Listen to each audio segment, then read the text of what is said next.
So this class is going to give you a few options to take a break from whatever you're doing. So it's going to be perfect to take as a work break, and you can use either a chair, or if you find that a chair is too high, and you'll see what I mean in a minute, you could easily or equally use a couple of blocks or a small stool if you wanted something lower, or whatever you've got around and about. So be creative with what you put your foot on, because that's what we're going to use it for in a moment. So you could equally use a box if you've got one lying around at work, or if you're in the train station, you could use the bench if nobody else is using it. So you can be creative with what you want to use and try and pick the height that's going to be suitable for your body. So let's get started.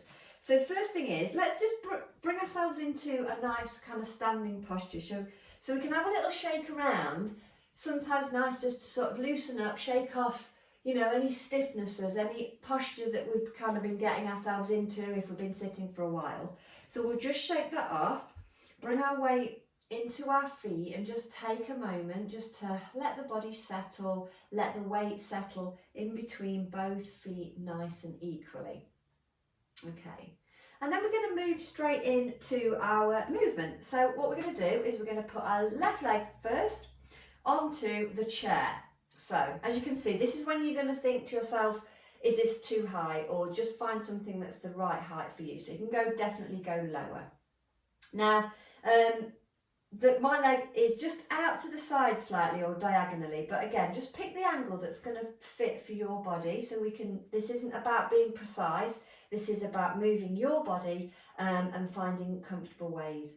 So what we're going to do is make sure we're standing right on top of the hip, so we're not kind of leaning over, so we kind of feel stable and lifted onto this right hip.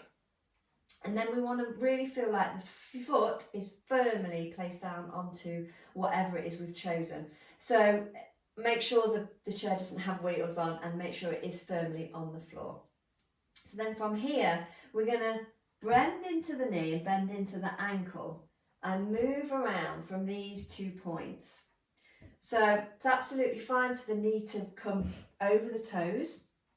As you can see, my chair did slip a little bit there, so I think what I would probably do is put a mat down so that my chair isn't going to move, just to make it nice and secure.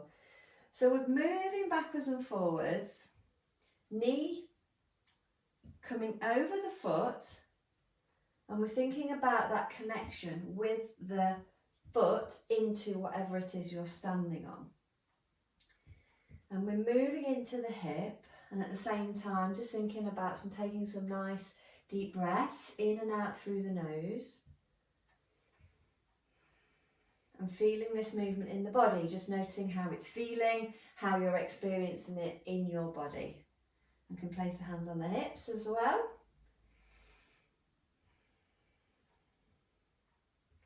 So we're going backwards and forwards, really carefully, really taking our time to get those hips moving. So this is really good for hip stability, and we're having a little stretch as well. Now we're going to come to stillness, so we still want to make sure we're lifted onto this hip and not leaning out. So sometimes if you do get tired, you'll notice that the body just like lunges over a little bit. So we want to try and lift up. And then from here, let's keep the hands on the hips, and we're going to move the upper part of the leg. So I want you to look at the upper thigh, and move that in and out. And the foot can move as well.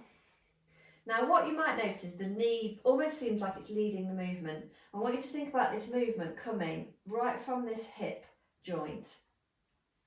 So right inside here. So we're moving here. Just be mindful of the knee. What we want to avoid is kind of turning it too much. So we do want the foot to be a little bit loose on the chair, so that we can kind of get that movement in the hip. So the movement is in the hip. Do that a few more times. And then we're going to lift off, and we're going to have a little shake out. So definitely shake out this standing hip, and then shake out the leg. Place the feet on the floor. Just take a few breaths to see how that's feeling in the legs. Take a nice deep breath. And then we're going to switch over to the other side. So I'm going to move the chair, and so you can just turn over to the other side. And once you've got these moves as well, you can just do these at any point. You don't even have to press play on this video. So we've got the foot onto the chair, just coming out to the side slightly, so it's in a bit of a diagonal line, but again, choose the angle that's right for your body, that feels comfortable, and then we start to move into the knee. And you can almost do this movement kind of absent-mindedly, so it's nice just to, you know, take a break from whatever you're doing. Take this opportunity just to breathe. Maybe just think about relaxing around the face, maybe just relaxing around the whole part of the head. And noticing again how we're experiencing this in the body, how this is feeling in the hip joint and in the other side of the leg. Hopefully it feels nice.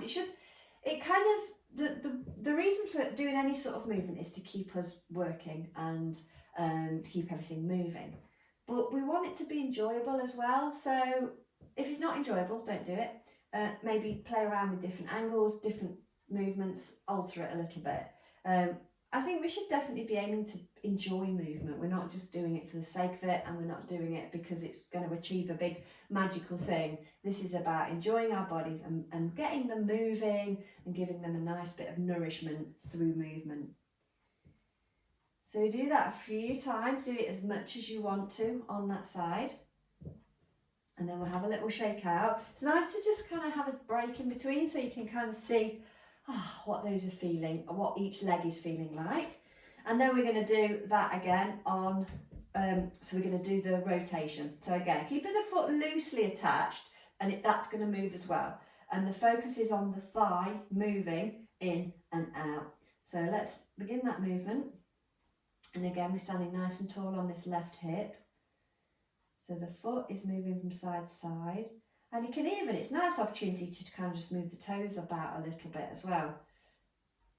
So looking down at that thigh, and again, noticing how it's feeling, just experiencing that movement in the body, enjoying that bit of nourishment around the hip joint.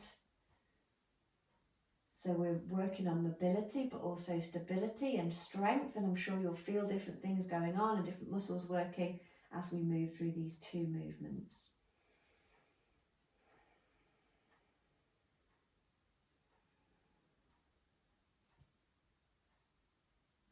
Just a little bit more. And then, let's shake those out. I can definitely feel it in the standing leg as that's supporting me. So let's give them a little shake, then just settle down in between both. And just relaxing there and see how that's feeling. Nice deep breath. And just to add another lovely bit of movement in before we go back to whatever we were doing, let's bring some big, really slow shoulder circles in to the arms, to the shoulder joints. As we do it, let's think about the back of the shoulder blade, or the shoulder blades rather, the back of the body, moving, separating when the shoulders come forward, so they're spread apart, lifting up, and then when the shoulders go in this back position, the shoulder blades are coming together. So we're really slowing that down, seeing how that feels in the body. And then we'll go the opposite way. So we start with bringing them together, lifting them up, bringing them round. And this can be a nice movement to do with the eyes closed, because what this enables you to do is to get a sense of how the shoulders are. You might notice differences in each shoulder. They might be moving slightly differently. And usually we are a little bit different on each side. We don't use our body the same on both sides, so it does show up in the way we move. Nice slow circles, and just give those shoulders a bit of a wriggle. And then really kind of start to do them a little bit more vigorously, so you can almost feel like it's kind of affecting your breath a little bit. So you're just wriggling those shoulders and then wriggling the hands, wriggling the wrists, wriggling the arms. Let's take a big stretch up to the ceiling, stretch those hands. Then bring the palms of the hands together and really spread those fingers wide. As you're spreading those fingers wide, I want you to think about imagining the vertebrae on your back, each vertebrae, single vertebrae, is just spreading a little bit wider apart. Think about relaxing through the glutes, the thighs. Taking a few breaths there with the arms raised up. And then we're going to take a deep breath in and we're going to release the arms on and out breath. So breathing in and then releasing the arms, bend the knees. Give those arms a little swing, give the knees a little bend rather. And then a last little shake, take a moment and then enjoy the rest of your day.